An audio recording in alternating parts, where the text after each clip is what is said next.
Quinta-feira, dia 8 de maio de 2025. Sejam todos muito bem-vindos, meus amigos, a mais um vídeo do canal Terra Brasilis News. O mito pode escapar? Vejam quais as chances. É sobre isso que nós vamos falar, né? Temos muitos assuntos e eu gostaria até que vocês ficassem até o final, porque os assuntos são bons, ninguém vai se arrepender, muito pelo contrário, ok? Muito bem, hoje foi anunciado o nome do novo Papa, líder da Igreja Católica, né, que tem o nome aí de Robert Prevost, de 69 anos de idade, que é norte-americano, o primeiro Papa americano, e tem uma segunda nacionalidade, que é a peruana. Ele viveu como missionário no Peru de 2014 até 2023, onde foi nomeado bispo. É o primeiro Papa americano e todos os especialistas, os entendidos, os fuxiqueiros, achavam que o Papa seria europeu, né? O Papa Robert vai adotar o nome de Leão XIV, e isto é meio simbólico, pois foi Leão XIII que promulgou o primeiro documento do magistério, que fala da doutrina social da Igreja. Um documento lá de 15 de maio de 1891, que reivindica os direitos dos trabalhadores. Felizmente naquela época não existia um PT da vida para tirar proveito desse documento do Papa Leão XIII. Por outro lado, é simbólico também porque o próprio presidente Donald Trump estava desejando um Papa americano, o que chamou a atenção de todos os palpiteiros, né? Já que os Estados Unidos estão aí no centro das discussões político-econômicas por conta das tarifas. E vamos lembrar que os Estados Unidos têm uma maioria protestante, não católica. Por isto, estão acreditando que o Papa Leão XIV vai ser um Papa moderado, que vai atender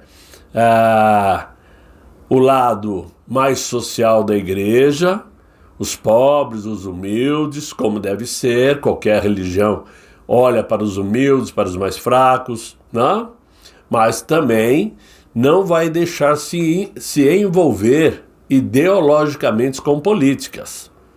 Então vamos aguardar, e o que eu desejo como católico é que esse Papa tenha um papado longo e que ele dirija a Igreja somente voltada para a religião, né? Aos católicos, essa informação é valiosa para quem ainda não sabe, e para os que não são católicos é apenas uma informação, né? Muito bem. Por isso eu trouxe a notícia, porque é uma informação. Agora, a Câmara dos Deputados, meus amigos, como vocês já sabem, aprovou, então, na noite de ontem, a suspensão daquela ação penal contra o deputado federal Alexandre Ramagem, que se transformou em réu pela tentativa de golpe de Estado lá no Supremo Tribunal. A proposta, segundo a oposição, que somos nós, né, tem uma brecha que pode paralisar ações contra outros réus, incluindo o ex-presidente Jair Bolsonaro. O resultado foi de 315 votos a favor da suspensão e apenas 143 para os derrotados. Esses 315 votos é muito importante para nós, porque vamos lembrar que com apenas 308 votos é possível aprovar uma PEC, uma proposta de emenda na Constituição Federal, e isto é um sinal de alerta para a esquerda e para o Supremo Tribunal. Então foi muito importante esse número de votos. Ok. Ao final da votação, o presidente da Câmara, Hugo Mota, declarou que, sustado o andamento da ação penal contida na petição, o resultado entra em vigor na data de sua promulgação. É o que ele disse. Ele também determinou o encaminhamento dessa solução ao Supremo Tribunal Federal junto com as notas taquigráficas da sessão. Ok, mais cedo, a Comissão de Constituição e Justiça da Casa havia aprovado então o relatório do deputado Alfredo Gaspar, que é do União Brasil lá de Alagoas, e que pediu a suspensão integral da ação e que também propunha um projeto de resolução que abria uma brecha para travar toda a ação lá no Supremo, beneficiando outros réus, inclusive o nosso presidente Jair Messias Bolsonaro. Sobre isto, eu vou explicar um pouquinho mais à frente. Aguardem. Mas, por incrível que possa parecer, a votação no plenário ocorreu sem que houvesse discussão entre os deputados e também não houve espaço para apresentação de emendas ou sugestões da turma da esquerda, né? Com mudanças no texto, etc e tal, já que, segundo Hugo Mota, o regimento interno da Casa não faz menção a discussões em plenário para esse tipo de requerimento. Muito bem, foi chata essa explicação burocrática, mas é importante para que todos entendam o que vem a seguir. O que chama a atenção nessa decisão é o fato de que 2 semanas atrás, antes dessa votação, o advogado que se transformou em ministro lá no Supremo, o Cristiano Zanin, havia falado diretamente com Hugo Mota e avisado a ele que esta votação de arquivamento da ação penal contra Alexandre Ramagem deveria servir apenas para as acusações de atos ocorridos depois da diplomação de deputado federal, que, segundo aquele ministro, né, o relator desse inquérito sem fim, são os seguintes crimes: dano qualificado com violência ou grave ameaça contra patrimônio da União e prejuízo e deterioração de patrimônio tombado. Ou seja, segundo Zanin, esses crimes poderiam ser derrubados lá na Câmara dos Deputados porque foram depois da diplomação do Ramagem. E segundo o próprio Zanin, as outras 3 acusações de crimes cometidos antes da diplomação de Ramagem, como golpe de Estado, organização criminosa e abolição violenta do Estado Democrático de Direito, não poderiam ser canceladas na Câmara dos Deputados. Aí vem a pergunta, prestem atenção. Por que o Hugo Mota deixou passar a boiada e todas as 5 acusações contra a Ramagem entraram na votação? Será que o Hugo Mota quis jogar para a plateia e agradar a oposição, sabendo que depois o STF vai querer barrar parte dessa decisão? Ou esta foi uma solução encontrada pelo presidente da Câmara para não pôr adiante o projeto da anistia como desejamos todos nós? Seria o tal toma lá da cá. Será que tem alguma coisa a ver com isto?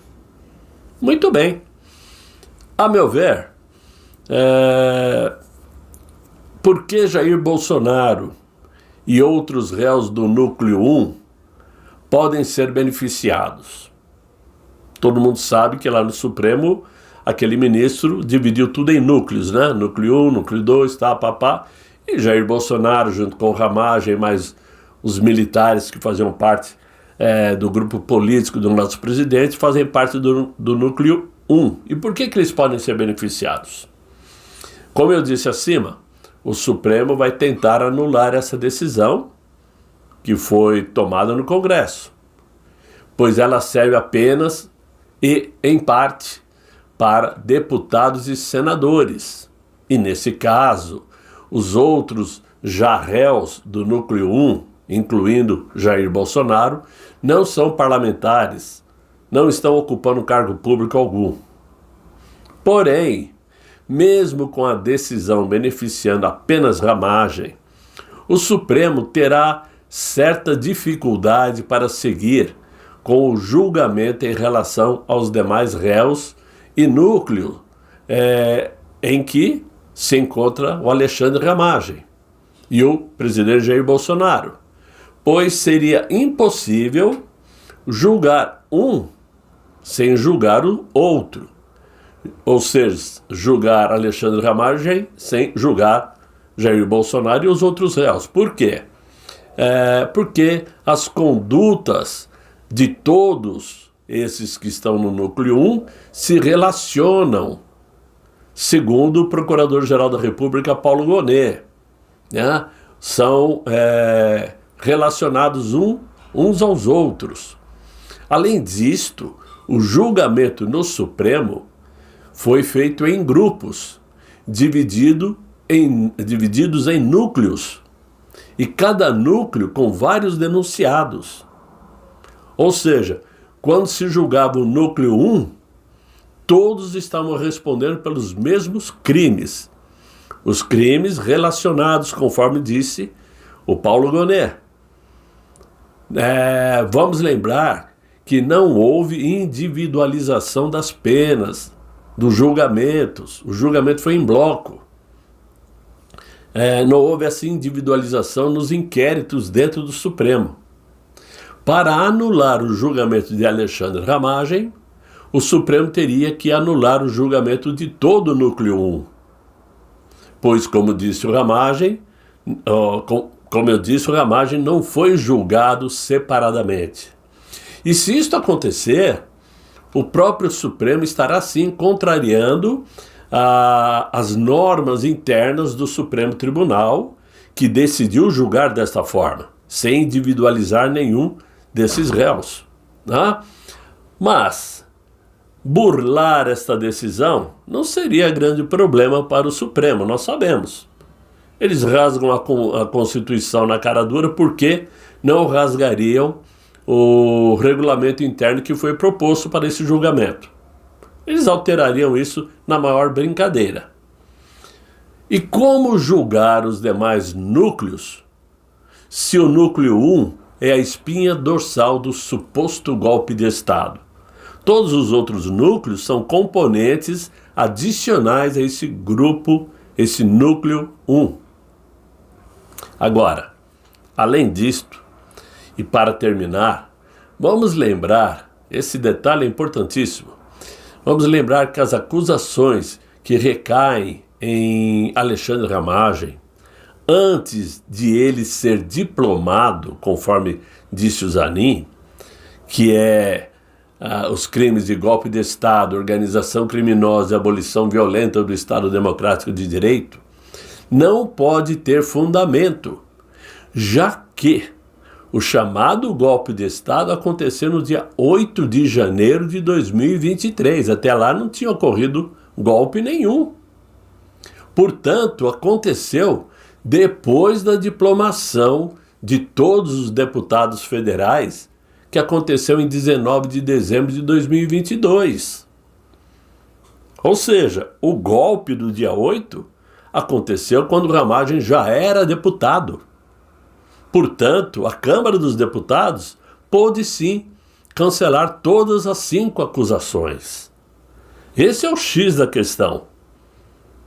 Agora, vamos ver qual será a atitude do Supremo. Será que eles vão conseguir burlar esse fato prioritário também? É impossível. O golpe foi em 8 de janeiro de 23, segundo eles. Lá a Ramagem já era deputado. Mas são coisas que nós vamos aguardar para ver o que vai acontecer.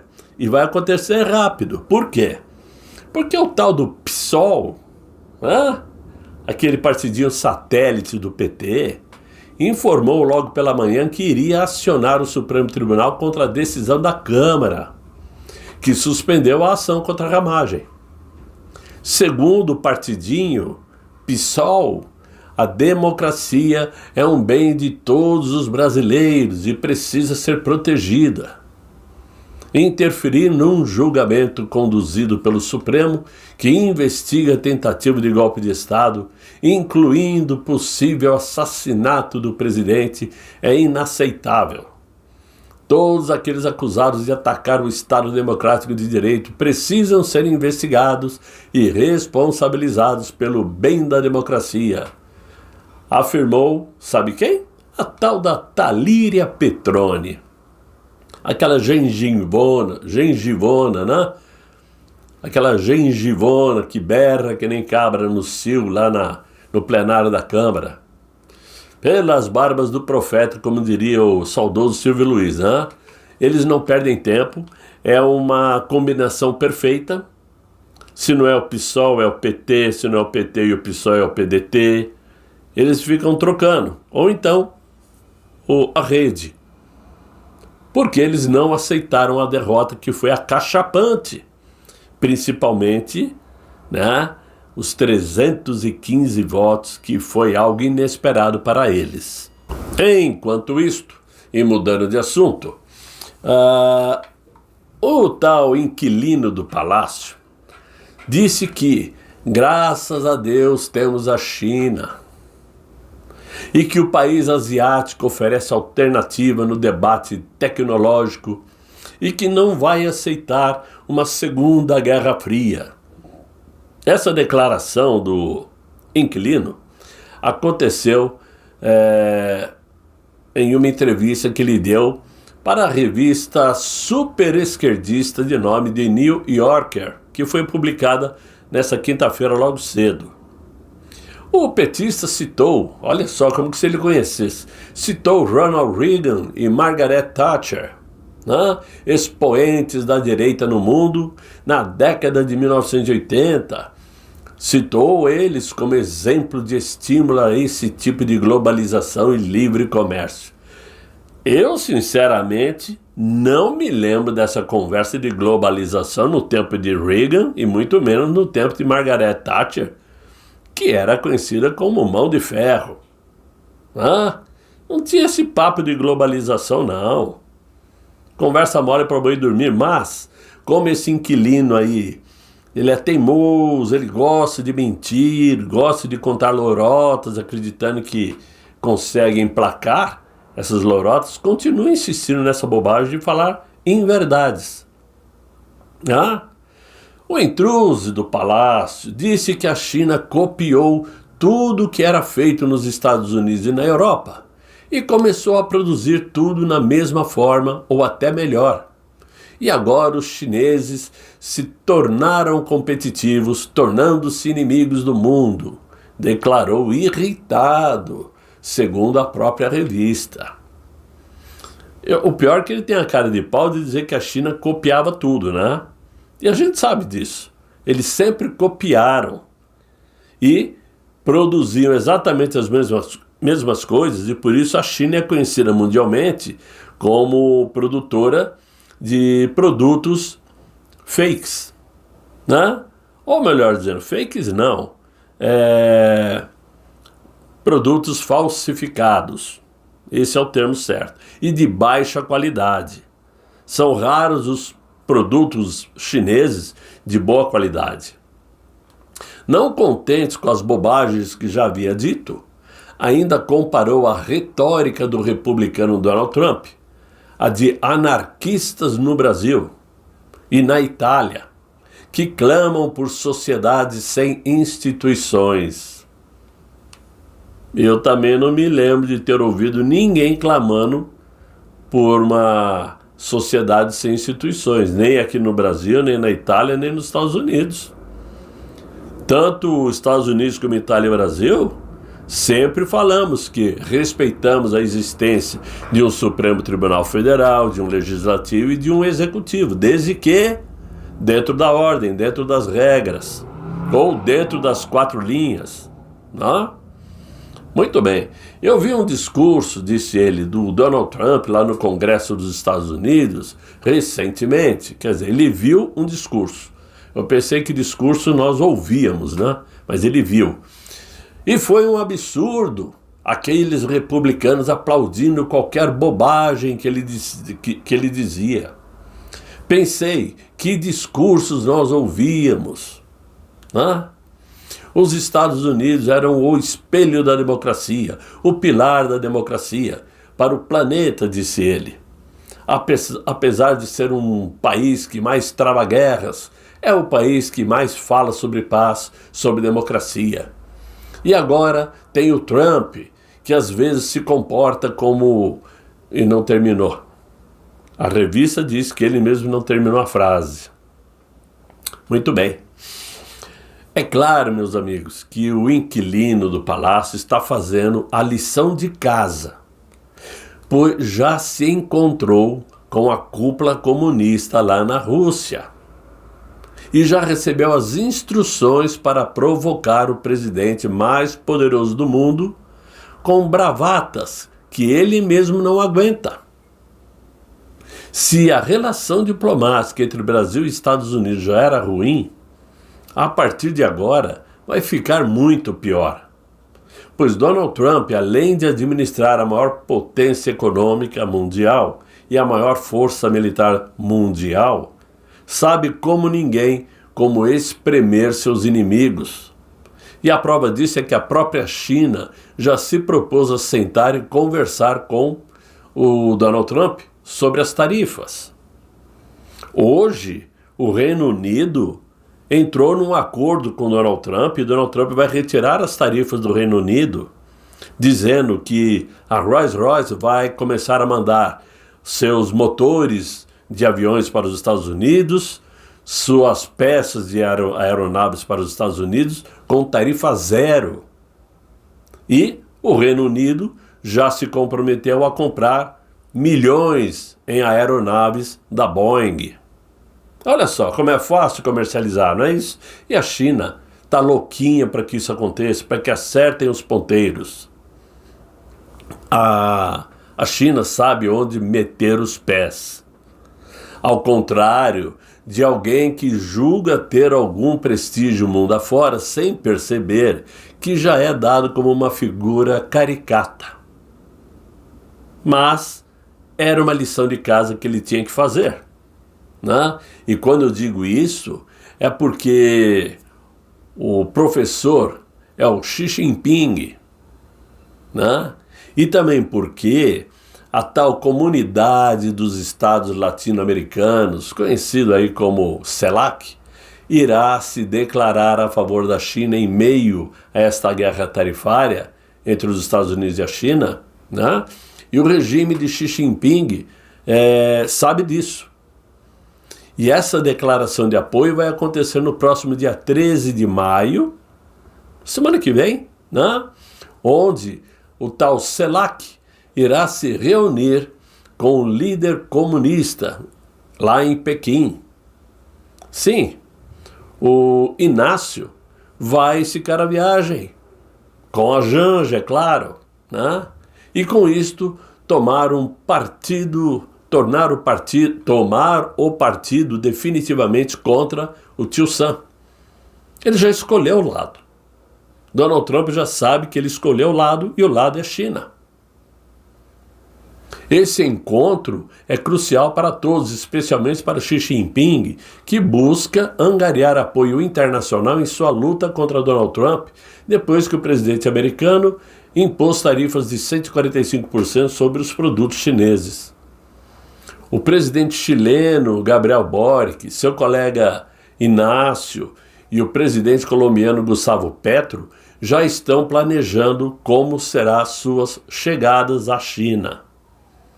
É difícil saber o resultado prático desse encontro entre a CELAC e Xi Jinping. Até porque, na região sul-americana, a Argentina e o Panamá estão por fortalecer seus laços com Washington. E por isso a direção da região será determinada nesta cúpula.